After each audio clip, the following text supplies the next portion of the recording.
and see this great nation. God bless all of you. And now I get to introduce an amazing member of Congress, a great patriot, someone who is no stranger to Iowa. You probably have come across him, I don't know how many times. He's been in the state maybe 8 times during this campaign. He married an Iowan. Into an Iowa family. How smart is Wesley Hunt? Without any further ado, the amazing freshman congressman, the up-and-comer, the rising star from Texas, Wesley Hunt.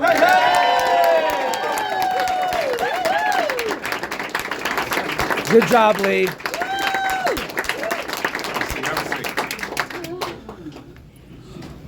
My favorite quote is from Frederick Douglass. Because if there is no struggle, there is no progress. Those who profess freedom, yet depreciate agitation, are men who want crops without plowing up the ground.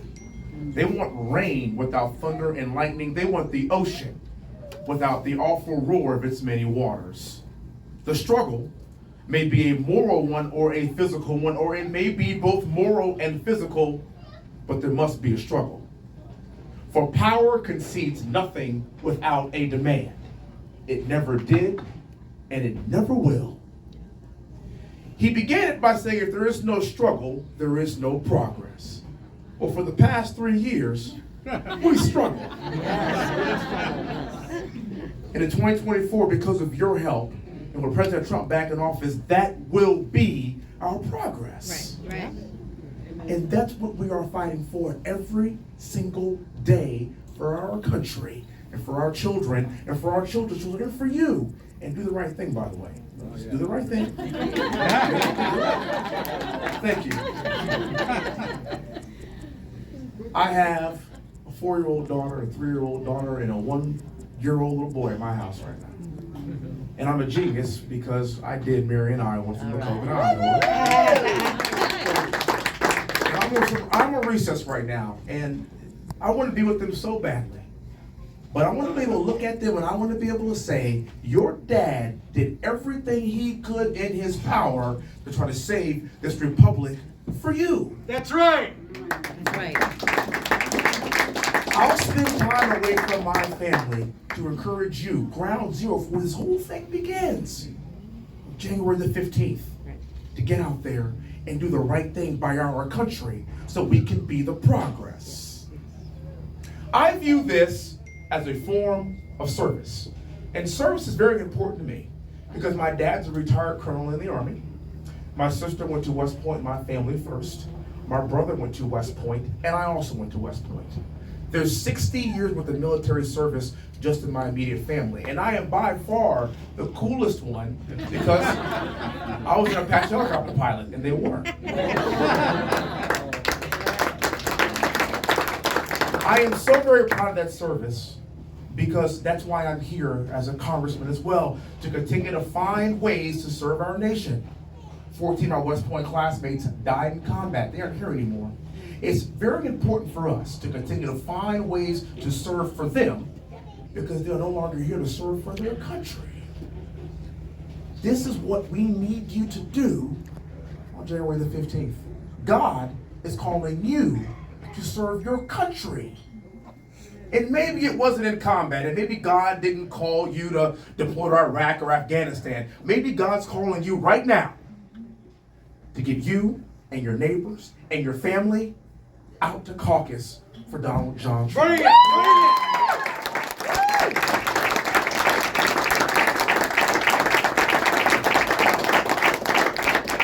We did a pretty good job on articulating this, but I'm just going to say it pretty bluntly.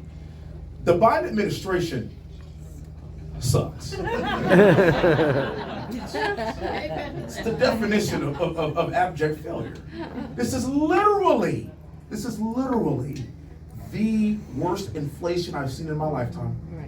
I'm from Texas, Houston, Texas. This is the worst border crisis I've seen in my entire lifetime. The worst I've seen, and I'm old. No, you're not. 7 million people entering our country illegally, enough fentanyl to kill every single American 5 times. It's absolutely absurd. It's un-American. It's actually not what I fought for. Right. That's right. And if I want border security, and if I want to deport people that are here illegally, I hate to break it to you, I'm not racist. I'm just an American. That's right. I just want my country back. That's right. I'm from Texas. I'm the energy congressman of the world. The entire energy corridor is in my district. We have waged a war against our energy sector. For what? To the gain of Iran and Venezuela and Saudi Arabia and other rogue nations? It's ridiculous. So when we see the definition of abject failure and we see the struggle over the course of the past few years, it only makes us more emboldened to step out right now and understand there's only one man. There's only one man in this country that can step into the breach on day one and put an end to all of this foolishness. Yep. Right.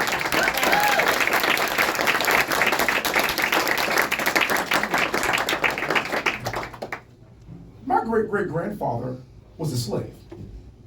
He was born on a plantation about 30 miles north of Baton Rouge, Louisiana. It's called Rosedale Plantation. It's still there today. I've been there. 3 of his great-great-grandchildren went to West Point. 3 of his great-great-grandchildren earned multiple master's degrees from Ivy League schools. 1 of his great-great-grandchildren became a United States congressman in a white majority district in the suburb of Houston, Texas, that President Trump would have won by 25 points. And I won by 29 points against a white guy. All right. I bring that up because that's the progress that I want to talk about, because I don't see race, religion, color, or creed anymore. I just see my fellow Americans that want our country back. Right. I am over talking about the division. I am over lamenting on the past. I brought up my 14 classmates that died. There were 14 white guys. When they gave their last full measure, they didn't do it for white people or black people or for Asian people, for Hispanic people. They did it for Americans. For the Americans. It is time for us as a party to galvanize around President Trump as one nation under God, as Americans, because we want to put our priorities first. It's very simple. America first. And I don't care what you look like. That's right. If you're an American and you want to put our priorities first, well, there's plenty of room. Get on board. Let's go. I like that. And if you don't, you'll lose. And you'll lose because brave patriots every single generation step up to fight for our freedom. That's why we are the greatest country in the world. Right.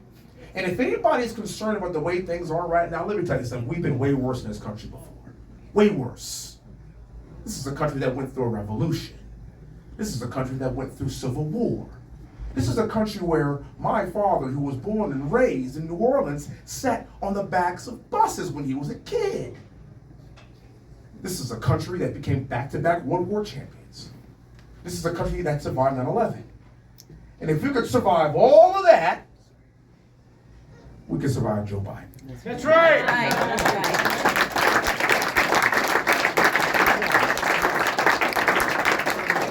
One quick story about President Trump, and then I will adhere to the 5 B's. My mama said, be brief, brother, be brief. I want to tell you a story about Donald Trump. A couple of months ago, we were up here in Iowa when he allowed my bride and I to fly from Bedminster to Iowa on his plane. It's a really nice plane. Really nice plane. And because my wife is from here, my kids were right up here with the grandparents. They met us at the Iowa State Fair.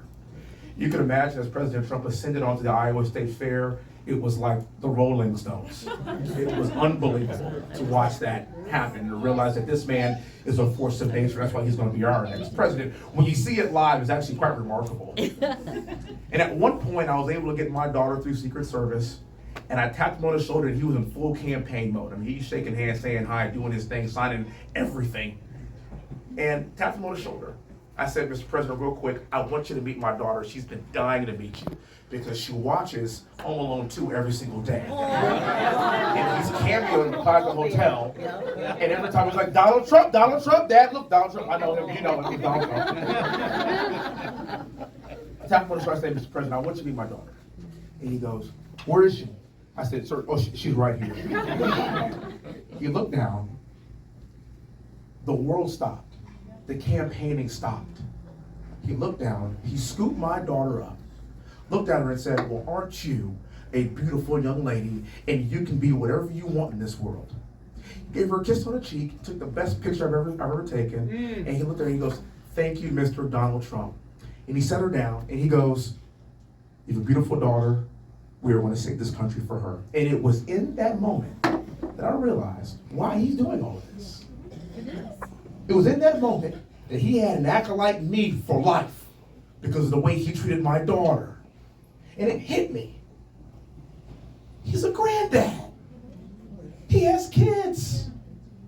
He is successful because of this country. His family is successful because of this country. And the only thing he wants to do is not let Joe Biden mess it up for them. That's right. Right. Yeah, right. He could play golf on the greatest golf courses the world has to offer. Bedminster's very nice. Mar-a-Lago's very nice. He doesn't have to do this, but he is doing this and literally dragging his family through court for us. Now that's service. Yeah. That's the service I'm talking about. And if he's doing that for us, then by God, the least we can do is show up on January the 15th in full force to thank him for his service to us.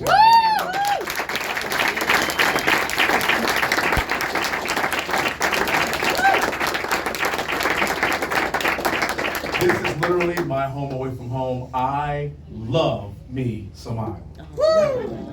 But this is why. Because just brave patriots, brave Americans, that people oftentimes fly over your state. Of course they do. We don't. But you matter. You matter more than I could ever imagine. And whenever I'm in Macoga, Iowa, whenever I'm here, I am surrounded by the best Americans on this planet, and I know it.